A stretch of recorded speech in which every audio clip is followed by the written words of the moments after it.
All right, good afternoon, everybody. On behalf of the Stewardship Center for British Columbia, I would like to welcome you to the Green Bylaws Toolkit, third edition webinar with a focus on development permit areas for the protection of the natural environment, otherwise described as environmental or EDPAs. My name is DG Blair, and I am the Executive Director of the Stewardship Center for BC, and I'll be the facilitator of today's webinar.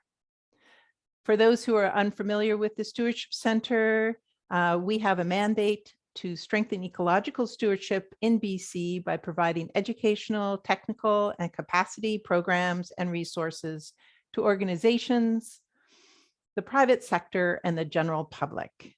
As such, we are extremely happy to be the host of the GBT Toolkit on our website and present webinars on this 2021 update. At this time, I'd like to acknowledge with gratitude the traditional territories of Indigenous peoples throughout BC, and that I personally live and work on the traditional territories of the Squamish, Musqueam, Tsleil-Waututh, and Sechelt First Nations. In terms of logistics today, please write. We'll have time for a Q&A session after our speakers, and please use the Q&A function down at the bottom of your screen. In terms of where to find the GBT on the website, you can go to Stewardship Center Green Bylaws. So with that, I would like to present our speakers today. We have Deborah Curran, who's an associate professor in the Faculty of Law and the School of Environmental Studies and executive director of the Environmental Law Center at the University of Victoria. She teaches in the areas of land and water, including water law, municipal law, and the Environmental Law Clinic.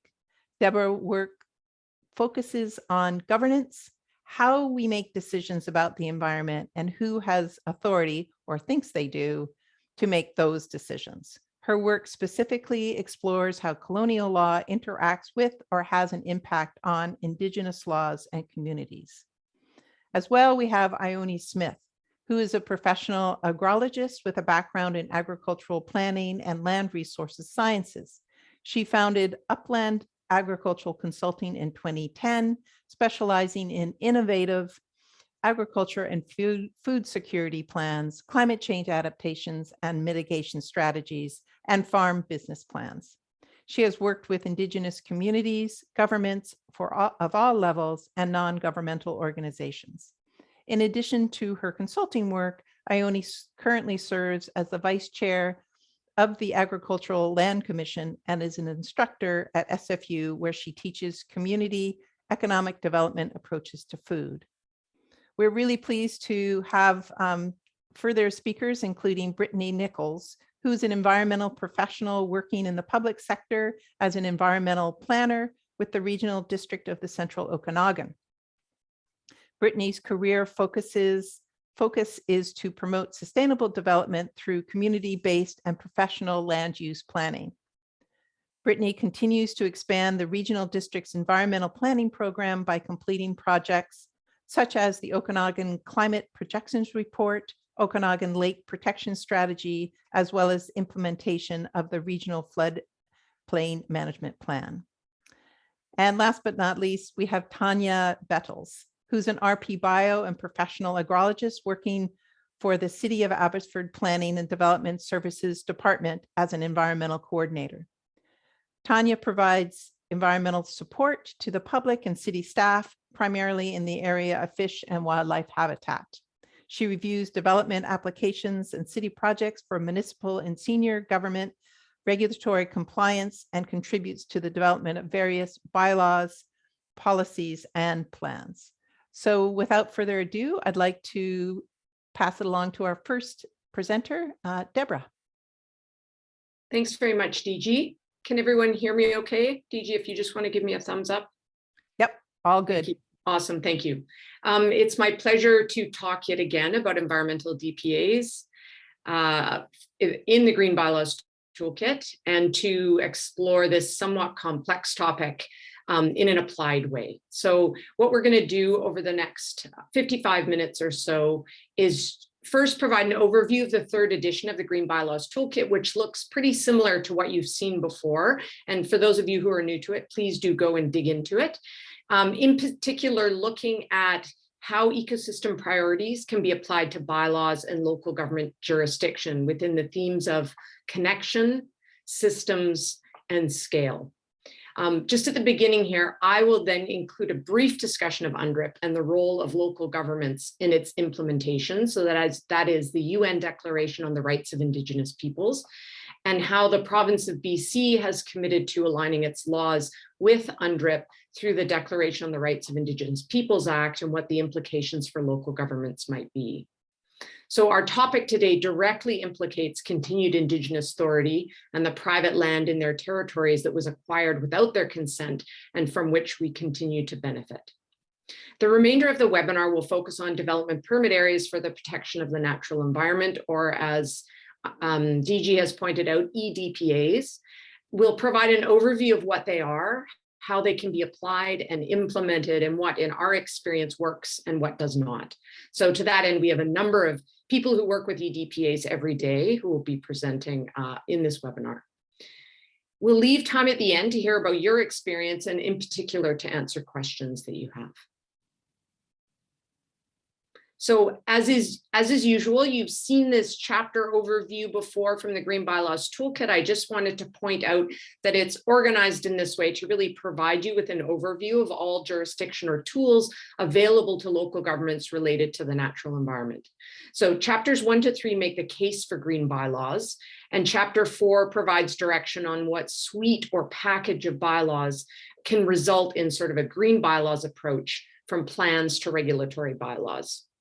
Chapters 5 to 16 then provide an overview of each of the Green Bylaws tools. So from regional growth strategies at a macro scale to enforcement of individual activities. And they provide examples throughout of the use of these tools by local government across the province. Chapters 17 to 27 then give sample bylaw provisions for your use or consideration. So we have focused this time really on green infrastructure. So we're getting away from site-specific protection of individual elements of the environment, sort of a siloed approach, because we understand that the environment is everything. It really is all of the connected elements of our natural ecosystems and ecosystem health. And so our focus has been on the natural environment and green infrastructure. And for those of you who haven't heard that term before, green infrastructure is the natural and semi-natural areas with environmental and engineered features. So it's really the sum total of ecosystem elements that maintain biodiversity and functioning ecosystems. It's the foundation of our communities and requires a network of connectivity to thrive. So we take this whole of environment approach because local governments really have broad jurisdiction to maintaining functioning ecosystems and biodiversity. As I mentioned, the old focus is on ecosystem features, but the new approach is on connectivity and functioning ecosystems as a whole. So in particular, the purpose of EDPAs as a site-specific planning and regulatory tool is the protection of the natural environment, its ecosystems and biodiversity. So that's what's actually written in the Local Government Act, that very broad definition that the purpose of EDPAs is for protection of the natural environment, its ecosystems and biodiversity. So these are very broad purposes that can be affected by local government jurisdiction. You can see here, this is the sum total, at least in my opinion, of what local governments are able to do towards protection of the natural environment. So they have considerable latitude.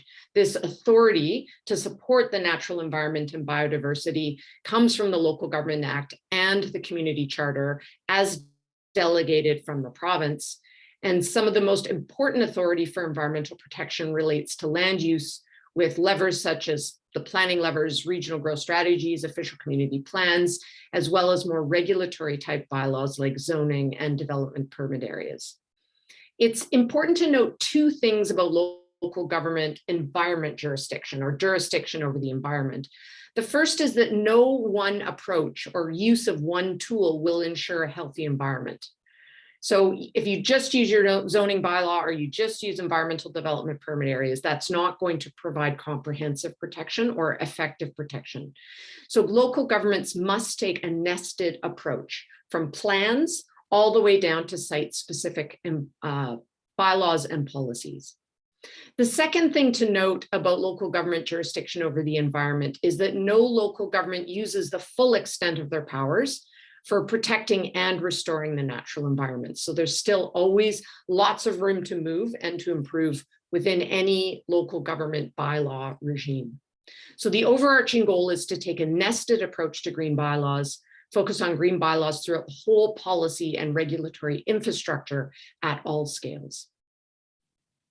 I just wanted to give you just a couple of comments, and I'm happy to plug into this further in the questions, but I wanted to plug into the increasing attention to reconciliation, relationships with Indigenous communities and Indigenous authority.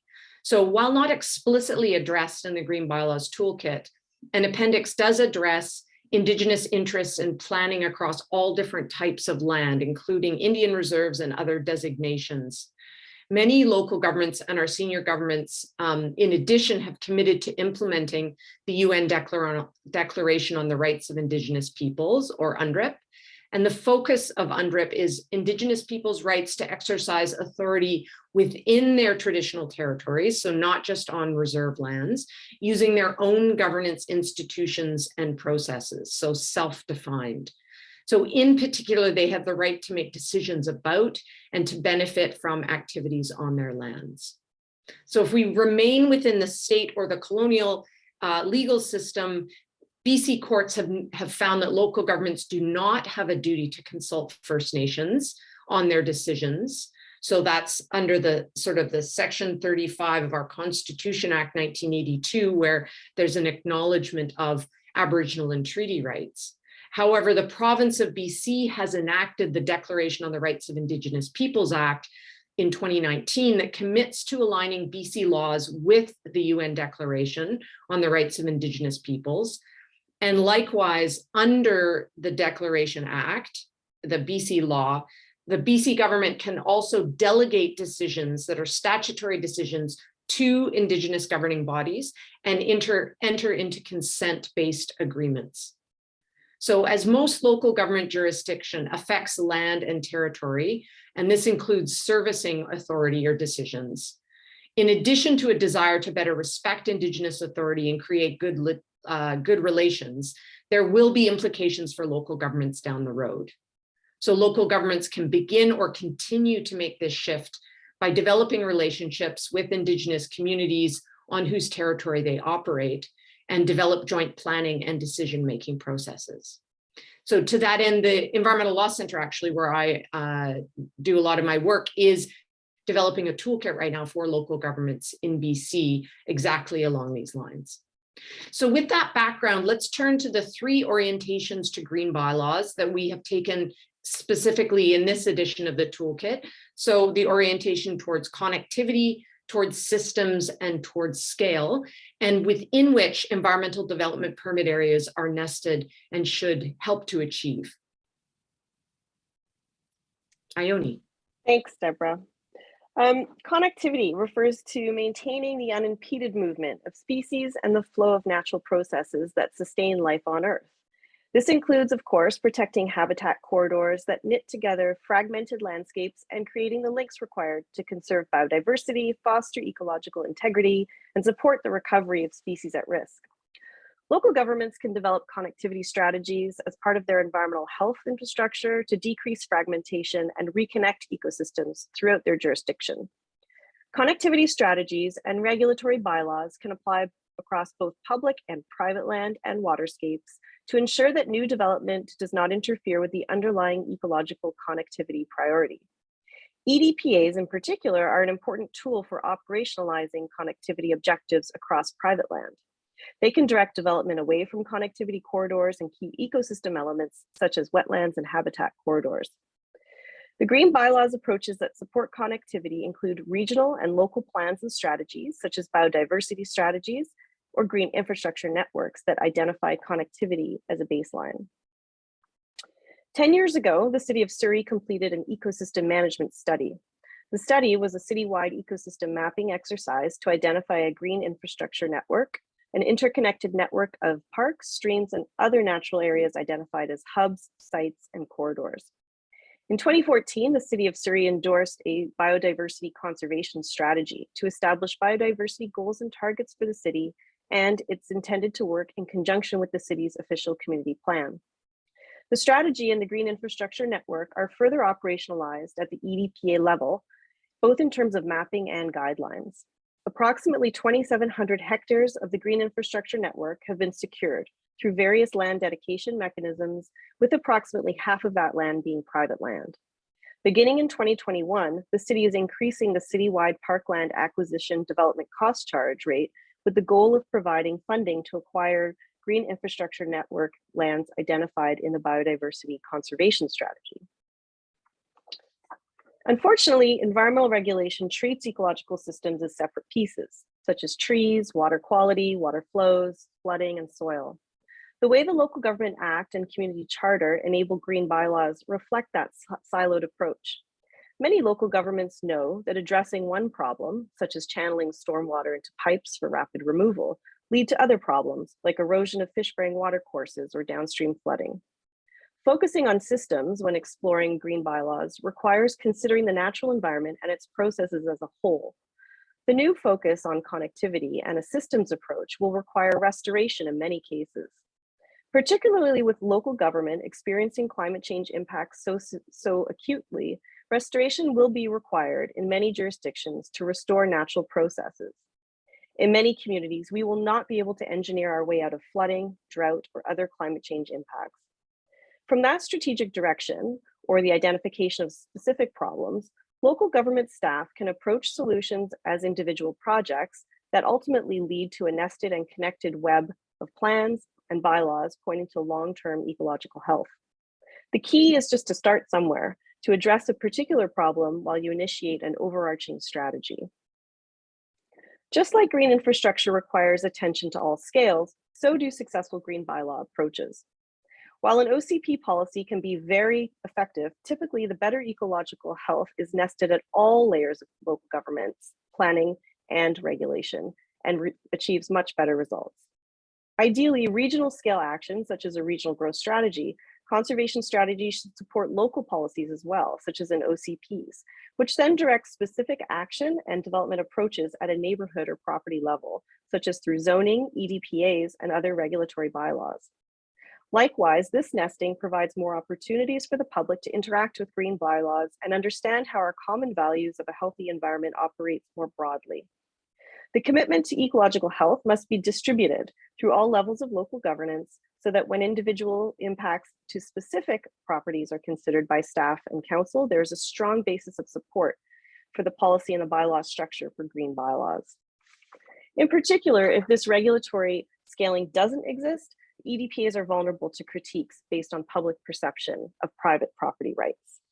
And I'll switch it back to Deborah. Thanks very much, Ione. So let's get into we can't emphasize enough the importance of nesting environmental development permit areas in a broader infrastructure, regulatory and planning infrastructure to give them the basis or the legitimacy, because each of those have an impact on property rights. Well, what are perceived as property rights. So let's go a little bit into EDPAs, and I'm sorry, I'm just going to put my lawyer hat on here, but it is important for us to understand the breadth of what environmental development permit areas can do, because they really get watered down. They get read in a very narrow way, whereas we understand the way that we're supposed to read the Local Government Act is in a purposive and an expansive way. And so the thing to keep in mind is that EDPAs, because they're site specific, they come after the planning and the other infrastructure that directs development to appropriate locations more broadly across a landscape. They really enable staff and council to operationalize policies for protecting natural areas, biodiversities, and ecological systems on individual sites and properties, but all of that direction has to have been set at a more broad scale. So if we look to section 488 sub 1 of the Local Government Act, and I really encourage everyone to go search BC laws, go into the Local Government Act, look at section 488 and onwards. So there's about 3 or 4 sections dealing with development permit areas, and please read them. So it says under 488 sub 1, an official community plan may designate development permit areas for one of or more of the following purposes. And the first one, A, is protection of the natural environment, its ecosystems and biological diversity. So that then gives us direction to establish EDPAs across virtually our entire unbuilt landscape. So it's really broad jurisdiction for directing how development will occur. I won't take you through the rest of the sections, but once designated, local governments must describe the special condition or objective to justify why this designation happened, and then establish guidelines in the OCP or zoning bylaw to then give direction about how development will be allowed to occur. So the guidelines specifically must state why the local government is designating the EDPA for protecting biodiversity and ecosystems. And this is a pretty low bar. It's not like you have to go out and do studies and have some very conclusive evidence. It's just that we are designating this because our biodiversity and ecosystems require it. So you need some evidentiary basis, but not explicit. And I'll just note the local governments typically include a list of exemptions from the requirement to obtain a development permit for minor activities such as landscaping. So the real benefit of EDPAs is that it prevents site disturbance before approval of a development project. So if a piece of property is in an EDPA, landowners must obtain a development permit for land before subdividing, before constructing, adding onto or altering a building or other structure, and before altering the land. And this includes activities such as grubbing and grading. Some of the strengths of environmental development permits. So when the local government receives an application, considers it, and according to the guidelines, what the actual permit can do or tell a developer or a landowner not to do is that the permits can specify areas of land that must remain free of development and except in accordance with conditions contained in the permit, can specify natural features or areas to be preserved, protected, restored, or enhanced. And note the use of that word restored. So even if this is not a sensitive ecosystem or pristine, what we consider a pristine ecological area, a development permit can require restoration. They can require dedication of natural watercourses and their setbacks, can require construction of works to preserve and again restore or enhance natural watercourses or other specified natural features, etc. So there is really significant jurisdiction and latitude to direct how development occurs on properties within environmental development permit areas. So despite these strengths, I also want to highlight some of the challenges or drawbacks to using environmental development permit areas. And so I've already alluded to this fact that they're liable to not be very popular and to attack if they are disconnected from the larger policy infrastructure, so that there's an understanding and direction all the way up about what is how specific environmental development permit areas are helping to achieve broader ecosystem goals. They obviously require extra staff expertise and time to review applications and set permit conditions. So there might be some change within a local government decision-making structure for that. Sometimes too much flexibility in applying the guidelines can mean that there is inadequate environmental protection. And so there's a bit of a weighing between the specificity of the guidelines and leaving enough flexibility that they can respond to a number of different on-the-ground situations. There is a cost to landowners often for professional impact assessments. However, as is noted by many local governments, if landowners can build outside of an environmental development permit area, for example, in a riparian area, then they don't come up against the EDPA guidelines. So if they're in certain areas, landowners can choose to develop outside of them. And finally, an EDPA is not a regulatory bylaw per se, so it can't be enforced through ticketing. And so there are lots of cases where local governments have had to go to court to get an injunction to require a landowner to do something. So if you can have regulatory bylaws that mirror or overlay with an environmental development permit area, then you'll be able to use ticketing without having to go to court in some circumstances, not for the entire EDPA jurisdiction. So better education and monitoring of DP conditions is also necessary. For example, if there's a requirement for approval of a sediment control plan, there's often inadequate understanding to properly install and maintain the works.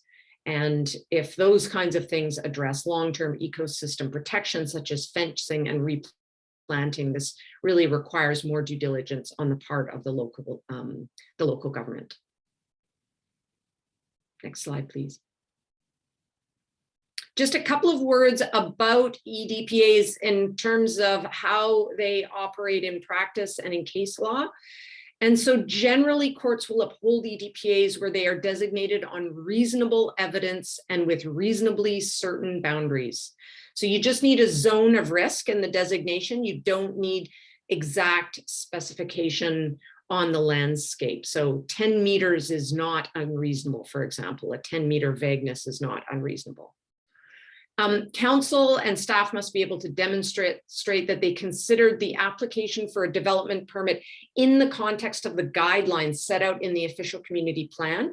And this is where often local governments run into trouble, that the conditions that they set in a permit or a refusal of a permit have not related to specific aspects of the guidelines. So there has to be concurrence between what the guidelines say can happen or require, and then the permit conditions or the refusal to issue a permit. So you can't take extraneous factors into account. And if council rejects a permit application, they should provide reasons for rejection so that the applicant is informed about how they can meet the guidelines in the future. And finally, I want to leave you with specifically compensation is not required for the issuance or refusal to issue an environmental development permit. Under Section 458 of the Local Government Act, that broad wording around compensation is not payable for any reduction in land value or for any loss or damages that result from the adoption of an official community plan, a zoning bylaw, or the issuance of a development permit, unless the bylaw restricts the use of land to a public use. So meaning there is no compensation if a bylaw or development permit affects the property value. No compensation is owed unless the local government has done something that means that essentially they've sterilized the land use, or it can only be used for parkland, for example. So generally, courts will allow staff and council to exercise discretion as long as they do so on a reasonable and fair basis. Back to you, Ione. Thanks, Deborah. So I'm going to walk through two quick examples before I hand it over to one of our guest speakers. So the first is from Cumberland. The village of Cumberland is a great example of a small rural community that's providing a basis for connectivity within all of its bylaws. The official community plan defines connectivity area as the area between terrestrial and aquatic ecosystems that can be developed for sustainable human use in a manner that demonstrates stewardship through the protection, remediation, and enhancement of connectivity. In 2014, Cumberland designated an EDPA over its entire land base to help further establish this connectivity. A general guideline for the EDPA is to plan, design, and implement development in a way that quote unquote, maintains connectivity and linkages with adjacent sensitive ecosystems and other habitat areas and minimizes fragmentation. The EDPA is designed so that connectivity is restored and maintained and includes a diagram of the components of the natural areas network. In order to classify sensitive ecosystem areas within the DPA, the village used the 2004 Sensitive Ecosystems Inventory produced by the provincial and federal governments and areas identified by the Comox Valley Project Watershed Society in 2013. The Village of Cumberland incorporates peer review fees into applications for all permits. This allows the village to engage an independent reviewer for their choosing to review materials supporting a proponent's application for a permit. A peer review is at the discretion of the village and is only required upon village staff's request. Reasons for a peer review may be that the applicant's consultants did not provide the detail required to make a decision on the permit or did not address all permit requirements. If a peer review is required, the applicant must reimburse the village prior to the issuance of the development permit. Village staff find that often the reports received in support of applications for a development permit insufficiently address connectivity, which may be due in part to the village exceeding the riparian area's protection regulations requirements rather than only meeting them. Being able to use the peer review process and fee at their discretion helps staff assess applications and include appropriate development permit conditions. In addition, having staff with expertise on the relevant subject matters is helpful, as they can more easily identify when a review by a different qualified environmental professional may be necessary. Another option is having checklists for what to look for in an application that staff may reference when reviewing an application. The second example is from Whistler and talks about one potential drawback into incorporating EDPA maps into an OCP. And that's that local governments likely will not want to go through the full OCP amendment process every time they wish to update the maps. One solution to this is to designate the whole local government jurisdiction as an EDPA, which recognizes the interconnectedness of all ecological systems and biodiversity. Another solution to this is to include a statement in the OCP allowing the local government to update the maps in other ways. For example, by stating that it is within the local government's policy to rely upon the most recent version of these maps that the local government has on file. The resort municipality of Whistler undertook to identify a protected areas network across the valley by first calling together a group of people with different backgrounds to discuss the most important ecosystems and areas to be protected. In 2003, the municipality then undertook terrestrial ecosystem mapping at a 1 to 15,000 scale that is not detailed enough to pick up on specific ecological features, but allows staff to see whether there are characteristics on a property that indicate a potential for a certain type of ecosystem. Staff used this protected areas network mapping as the basis for EDPA maps and included guidelines for hydrological connectivity across the landscape. In the new OCP, the municipality establishes EDPAs across its entire land base, except for the non-riparian aspects of the village core. It also updated its fees and procedures bylaw to include an environmental assessment process. If a feature on a property looks like part of an sensitive ecosystem, an applicant is required to hire a qualified environmental professional to determine if it is and where the boundary is. If the feature is sensitive, there is a second stage of more detailed analysis that is required that the landowner must complete. I'm going to switch it over to Brittany. Wonderful, thank you. So as mentioned earlier, my name is Brittany Nichols. I'm an environmental planner here at the Regional District of Central Okanagan. I'm excited to be here speaking to you all and happy to have been part of the recent update to the Green Bylaws Toolkit. So I would like to acknowledge that I'm joining this meeting from the traditional and unceded territory of the Syilx Okanagan people. I currently reside within the Trapani Creek watershed. I'm very grateful to be able to have grown up here and do the work that I do. So here at the RDCO, we implement a number of environmental DPAs for the purpose of the protection of the natural environment, such as sensitive terrestrial and sensitive aquatic ecosystems, and protection of development from hazardous conditions, including slope stability and wildfire interface areas. So for my first presentation today, I'm going to focus a little bit on the RDCO's Aquatic DPA as an example. So as we know, aquatic ecosystems are protected not only because of their importance as connectivity corridors for wildlife, food and shade for fish, and contribute to biodiversity, but also because the provincial and federal legislation requires that local governments ensure the protection of these areas. So in the province of BC, for example, requires local governments in certain areas to protect these corridors under the Riparian Areas Protection Act through the Riparian Areas Protection Regulation, or RAPR. So RAPR establishes processes to protect the features, functions, and conditions that are vital to maintaining stream health and productivity. So that's typically achieved by determining setbacks for development from watercourses and mitigating damage to fish habitat. Here at the RDCO, we've chosen to exceed the requirements of RAPPER by embedding our own riparian environmental assessment process provided for in our DP guidelines. Next slide. So the Aquatic DPA is a minimum 30-meter assessment band either side of a mapped watercourse, spring, or wetland area. So these guidelines apply to all watercourses, not just fish-bearing streams. And an aquatic DP is typically triggered at time of rezoning, subdivision, or through the building permit phase. And that DP application must be submitted and approved by the RDCO prior to any land disturbance within that mapped aquatic DPA. So the RDCO's guidelines direct that a qualified environmental professional must establish, evaluate, and monitor a leaf strip that is to remain undisturbed for the protection and restoration of that aquatic ecosystem. So the idea being to protect what's existing or restore what's been lost. Next slide. So these guidelines can also require that property owners maintain normal stream flows and wetland hydrologic processes and protect entire intact ecosystems.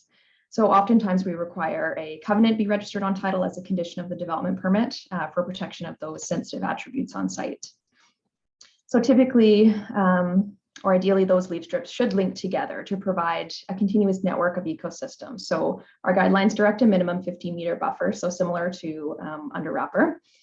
However, in some cases, the RDCO's guidelines direct a minimum setback or buffer that exceeds provincial requirements, such as a 20 to 30 meter setback from Okanagan Lake when it's adjacent to sensitive kokanee shore spawning areas, for example, or where development is proposed adjacent to other known or active floodplain areas. So in addition to those required setbacks, the aquatic DP guidelines use performance-based criteria. So they establish ideally what the end state should be. So it's largely up to developers or owners, or if they're working with their qualified environmental professionals, to use best management practices and determine how they meet that criteria on a particular site. Next slide. So we do typically require that an environmental assessment be submitted with the DP application, and it has to meet our standard for terms of reference for professional reports. So the assessment needs to consider a variety of provincial and federal best management practices, and also utilize various inventories that were mentioned earlier, such as the sensitive ecosystem inventory and a number of other mapping projects completed by the RDCO and partners for the foreshore of Okanagan Lake, for example, sensitive habitat inventory mapping of our streams, and also wetlands. Next slide. So from our perspective, these mapping tools can be really important. It helps us to better understand where sensitive habitat exists, and using ground-based observations and orthophoto assessments, we can look at where there may be any obstructions to fish passage or habitat, where alterations to natural processes already exist, where stream bank erosion or debris flow potentials are. And rather than taking sort of a more broad perspective, we can look at this in land use planning and environmental impacts in the community and at the localized scale. So having this type of information also offers a really good opportunity to educate our residents in the community on the importance of protecting these areas or staying out of them in terms of what works and what doesn't work in terms of planning their site. So, or even perhaps helping them understand where there are known hazards. Next slide. So ultimately, the RDCO's approach has resulted in requirements that discourage development within setbacks or within the riparian areas that would normally trigger the provincial RAPPER process or the RDCO's development permit process. So what we found is that most applicants would actually avoid proposing any development within the aquatic DP area to avoid having to go through those extra administrative steps. So ultimately, the goal and objectives would be to avoid identified sensitive areas first and foremost, followed then by mitigation and compensation where appropriate. So our ultimate goal is leaving that riparian area better than what it was. So from my perspective here in the Central Okanagan, I do feel we're very fortunate to have knowledgeable staff and capacity to be able to implement an environmental planning program, but there's definitely still a lot of challenges, and Deborah's alluded to some of them. In terms of for what we deal with in challenges, it's just understanding overall cumulative impacts and loss of natural areas over time. Other challenges like development-related water diversions, climate-related impacts, and in particular flood and fire events in our watersheds, and other challenges with terrestrial ecosystem mapping. For example, the sensitive ecosystem inventory we know is a little bit out of date. It's over 20 years old and can be inaccurate in some instances. So we're always working towards and looking for solutions at a regional scale to tackle some of those challenges and improve on items with the hopes of updating our policy to include or strengthen verbiage on connectivity, establish wildlife connectivity corridors, and establish those no-net loss policies at a regional scale. So I think with that, I'll pass it off to Tanya. Okay, can everybody see me and hear me? Yep. Okay, perfect. So I'm Tanya. I work as an environmental coordinator here at the City of Abbotsford, and I'm speaking to you on the territories of the Stolo people, the Saanich, Lake Mel, and Matsqui First Nations. So today I'm going to be talking to you about the City of Abbotsford's Natural Environment Development Permit, which we adopted in 2016. So the Natural Environment DP is based off of two different data sets. The first, which you can see here, is all of the land that was classified as a sensitive ecosystem or a modified ecosystem in the Metro Vancouver Sensitive Ecosystem Inventory. Next slide.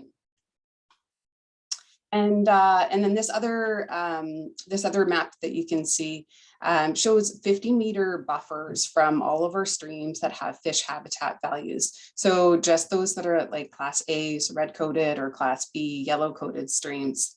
That 50-meter setback, that's really buffered from the center line. So it's not a perfect reflection of what our stream side protection bylaw would require, but it's really meant to be a trigger point to start having a conversation with property owners to say, hey, it looks like there's something of value on your property and we need to talk about how to protect it.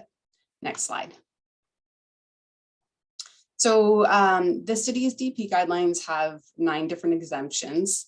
I won't speak to all of them today, but the most common ones that we end up using would be land that's in the ALR. So in the map that you can see in the purple, that's all of the land that's in the ALR. So automatically that land does not end up requiring a DP. We did make a decision when we adopted the DP area to include all of the mapping information even in the ALR, just so that people have an awareness of what potentially is on their property. And it just ends up triggering them to kind of ask some questions. It also helps staff a lot so that they understand too that there might be something there that would require consideration by senior government or through our city bylaw process for our streamside bylaw. Also, what's exempt would be minor additions, so those that are less than 10 meters squared, interior renovations, emergency works, properties where the natural environment is already protected by a restricted covenant, and also where the activity won't be in conflict with the DP guidelines. Now, this last one is super useful for us, as there's often really minor work that's proposed within the NEDP area that either environmental coordinators on staff, we can assess that and determine that the work that's being proposed isn't going to be impacting the DP area, or we can ask the property owner to retain a qualified environmental professional to provide an assessment of the work, along with some recommendations on how they could avoid the impacts or mitigate the impacts. So some examples of that would include hazard tree removal, a repair of a retaining wall, or replacement of some sort of infrastructure. Next slide. So when the city ends up getting, we're missing a map in there. That's okay. When the city ends up getting a permit request, we have an automatic process set up for all of our building permits, or tree cutting permits, and most recently our soil permits, where the computer system goes and takes a look to see, does the parcel in question have any kind of part of the parcel overlapping with a natural environment DP area. And if it does, it automatically triggers a review process that gets sent to an environmental coordinator for review. So as you can imagine, we get a lot of referrals off to us. And in response to that, we kind of came up with 2 different categories of exemptions. So one would be blanket exemptions that we don't actually provide anything written to the property owner. This is for really minor works that are clearly outside of the natural environment area. And we just make a comment in the referral process and consider that exempted. But other times we might have something that's more complex and we might want to ask for some more information. In those cases, we might end up going down a path of actually writing a written exemption that we provide to the property owner and we keep in the file. So that exemption is signed off by the Director of Development Planning. So some examples of that would be, work where maybe it's a few trees that need to come down, for instance,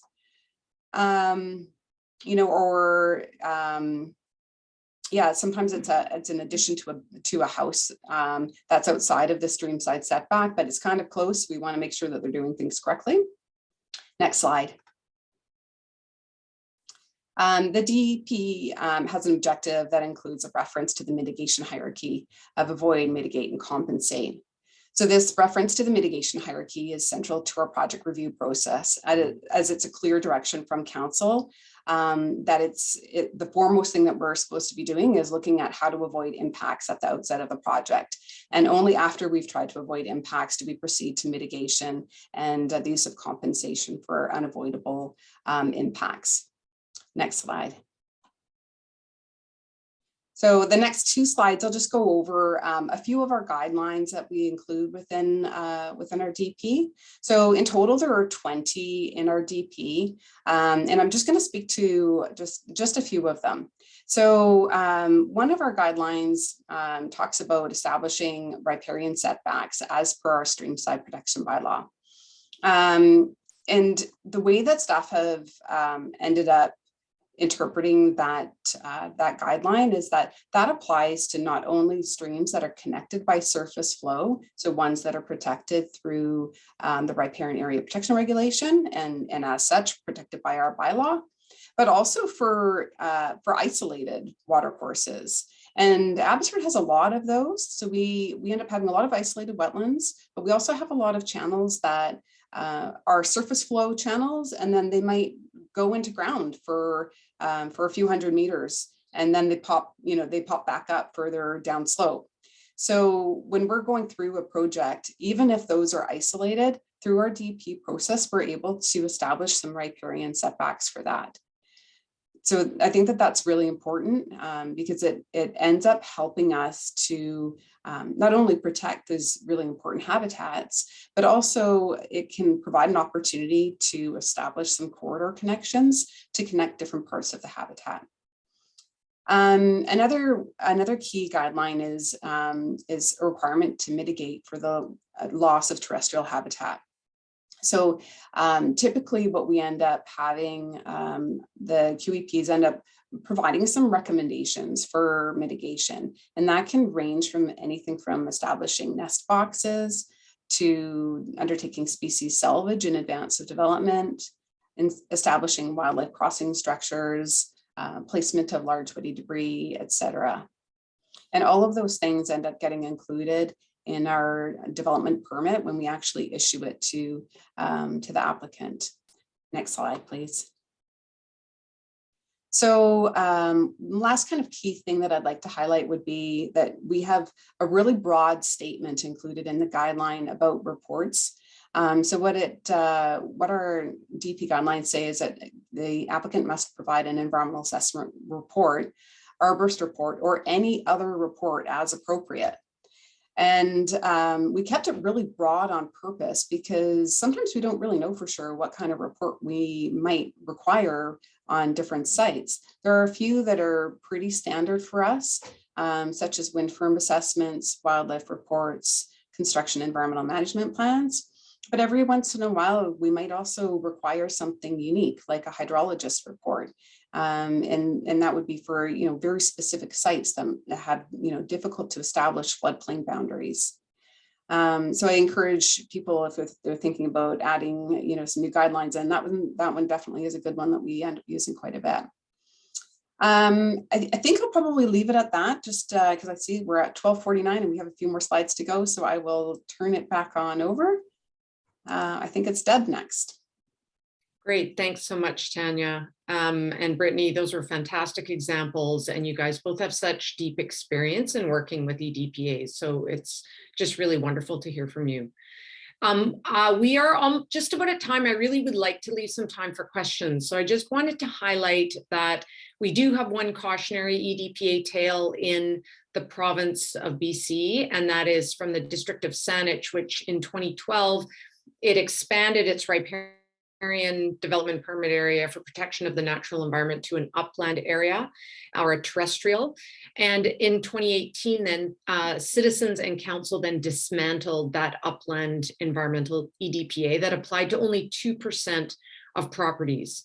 So it designated 5 categories of environmentally sensitive areas, which included between 10 and 60 meter buffers around features such as red and blue listed species in the marine backshore.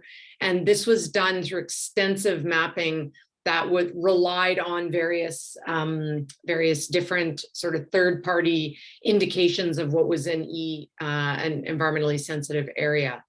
But around 2015, a group of residents formed the Saanich Citizens for a Responsible EDPA Society and lobbied council to rescind. So after a variety of sort of open houses and lengthy public consultation, the district council voted 5-4 to rescind the EDPA on November 6, 2017, actually. Sorry, I think I said 2018. The same time, council voted to instruct staff to prepare a report to develop a new policy framework for addressing biodiversity, climate change, and stewardship. So this process also resulted in the discipline of a registered professional biologist.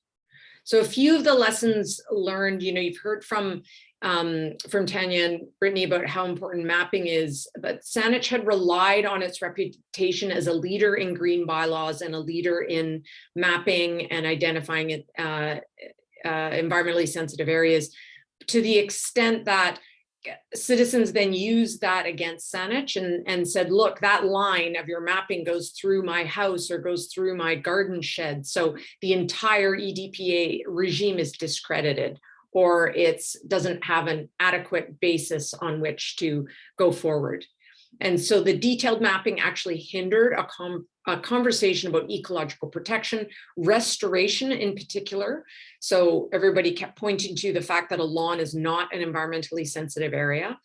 And so it really then got this large groundswell of lack of support. And what was really ultimately at the end of the day, this call around private property rights and affecting what I can do with my property was overshadowed the larger policy infrastructure of Saanich around environmental protection, which it perhaps had not kept up on. So it didn't have a biodiversity strategy or a connectivity strategy or any of that larger policy work that then supported the site-specific application of the environmental development permit areas.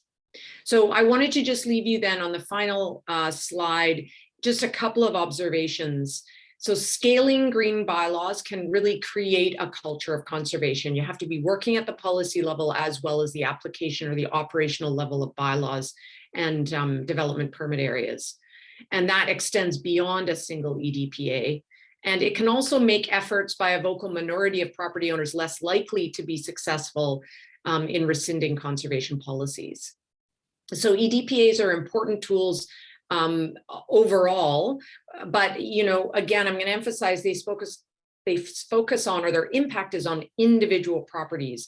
And so you really want that larger vision for connectivity, for restoration, and for biodiversity to be first situated at the policy scale and through a variety of different documents. So you really need to situate green bylaws in a strong framework of bylaws and policies. So embedding conservation in OCPs, regional growth strategies, and then also ecosystem specific strategies like a biodiversity strategy or a green infrastructure strategy.